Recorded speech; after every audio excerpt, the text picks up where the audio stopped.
कि हमारा चैप्टर खत्म हुआ था जहाँ पे ब्लेड गॉड हमारे युवान को बोलता है और हमारा युवान ब्लेड गॉड बोलता है। और फिर हमारा सीन 2 घंटे के पहले का होता है जहाँ पे फिस्ट गॉड सबको मार रहा होता है जो ने ब्लड रिवर्सल आर्ट यूज किया होता है। और ब्लेड गॉड सबको मारते मारते सोच रहा होता है सब मर चुके हैं, वो हमारे दुश्मन थे लेकिन मैंने बहुत ज्यादा लोग को मार दिया। अब कैसा है व्हाइट विंड टाइगर, क्या मैं कह सकता हूँ कि मैंने तुम्हारे बदले और नफरत का कुछ बोझ अपने कंधों पे उठा लिया है। तभी कोई बोलता है मुझे तुमसे ऐसा काम की उम्मीद नहीं था फिस्ट गॉड, तुम्हारा दाहिना हाथ इतनी बुरी तरह से जख्मी होने के बाद भी इतने लोग तो तुम्हारे सामने सिर्फ मच्छर हैं। चलो मैं मान लेता हूँ कि जो नीचे क्रिएचर पड़ा है वो व्हाइट विंड टाइगर ही है। पिछली बार जब मैंने उससे लड़ा था ना तब वो काफी छोटा था, उस वक्त टाइम पेट्रोल मेरे पीछे पड़ी हुई थी इसीलिए मैं उसे मार नहीं सकता था। मेरे हिसाब से तुम्हारे लिए उस बात को लगभग 100 साल हो चुके होंगे। अपने ही दोस्त को अपने हाथ से मारने के बाद कैसा लग रहा है फिस्ट गॉड? इतना ही में ही हमारा फिस्ट गॉड का पारा सनक जाता है और तुरंत वो ब्लेड गॉड पे अटैक कर देता है और अटैक करते ही जा रहा होता है लेकिन ब्लेड गॉड एकदम खड़ा होता है एकदम पोज मारते हुए। फिस्ट गॉड देखता है और उसे कुछ याद आता है जहाँ पे पुराने सीन में देखा जाता है उसके दोस्त और व्हाइट विंड टाइगर जो छोटा था वो दोनों को इसने ही मारा था और एक मुट्ठी बनाता है और जोर से विस्फोट देखते हैं। हम देखते हैं ऊपर से बारिश एकदम गिरने लगता है। फिस्ट गॉड के सामने वो आराम से खड़ा होता है और एकदम चोट भी नहीं आया होता उससे। तभी फिस्ट गॉड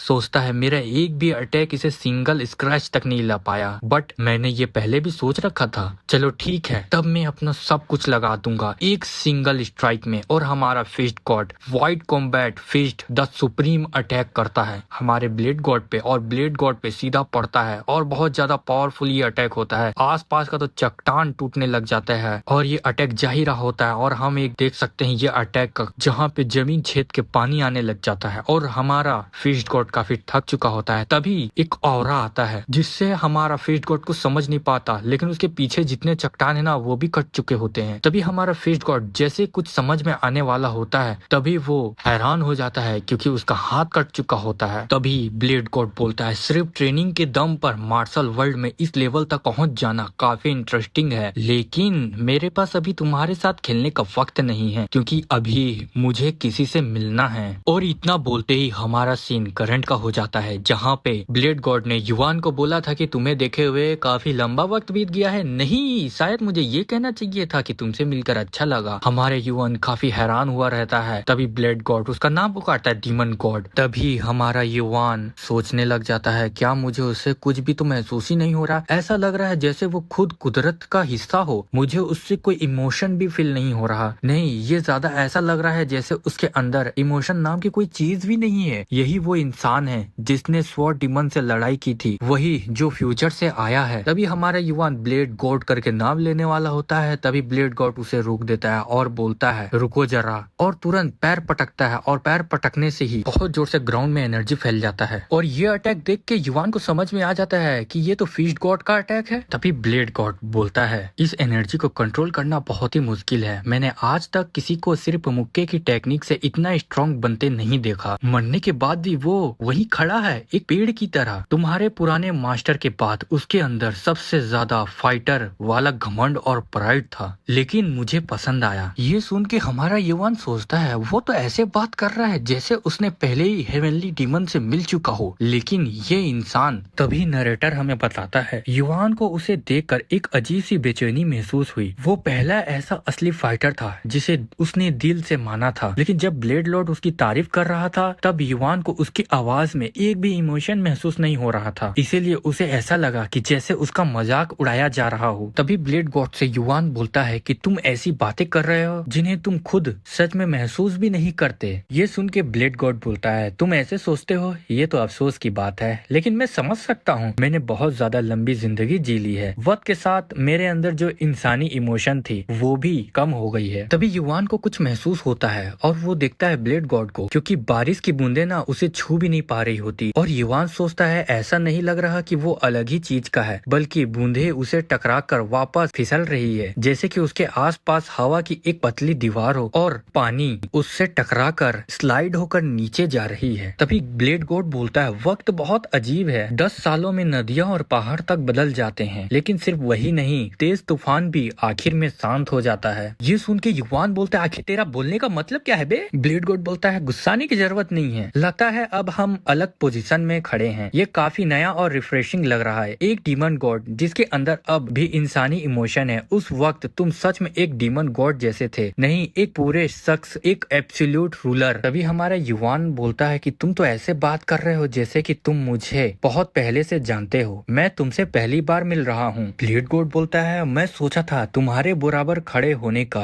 एहसास कैसा होगा, अब मुझे समझ में आ गया। मैं ये भी नहीं कह सकता कि मुझे तुमसे लड़ने की इच्छा हो रही है। कोई भी एक मक्खी को देखकर लड़ने का जज्बा महसूस नहीं कर सकता, बस उससे ही थोड़ा सा चिड़चिड़ाहट है। मुझे यकीन है उस वक्त तुमने भी वही महसूस किया होगा जो मैं अब कर रहा हूँ। तभी ब्लेड गॉड युवान के काफी पास आ चुका होता है। युवान सोचता है ये मेरे पास इतना कब और कैसे आ गया, ये कोई मूवमेंट टेक्निक नहीं है। ऐसा लग रहा है जैसे कि उसने हमारे बीच का रास्ता को छोटा कर दिया। तुरंत हमारा युवान उससे पीछे चला जाता है और बहुत पीछे चला जाता है। सॉरी, पीछे ही नहीं बल्कि उसे मार के पीछे किया जाता है। देखने में बस एक हल्की सी ही किक लग रही थी, लेकिन उसके अंदर बहुत ज्यादा पावरफुल था। जो नैनो सूट पहना हुआ हमारे युवान है ना, उसका इम्पैक्ट युवान को भी महसूस हो जाता है उसके हड्डियों तक। ब्लेड गॉड ये देख के उसके तुरंत पास आ जाता है और बोलता है ये बढ़िया था, लेकिन उस अटैक का असली मकसद ये था कि तुम्हारा हाथ टूट जाए। और तुरंत वो फिर से स्ट्राइक करता है। हमारा युवान उसे ऊपर से ब्लॉक करता है और वो स्ट्राइक बहुत ही पावरफुल होता है। युवान सोचता है ये बहुत ज्यादा स्ट्रॉन्ग है, ये पिछली किक से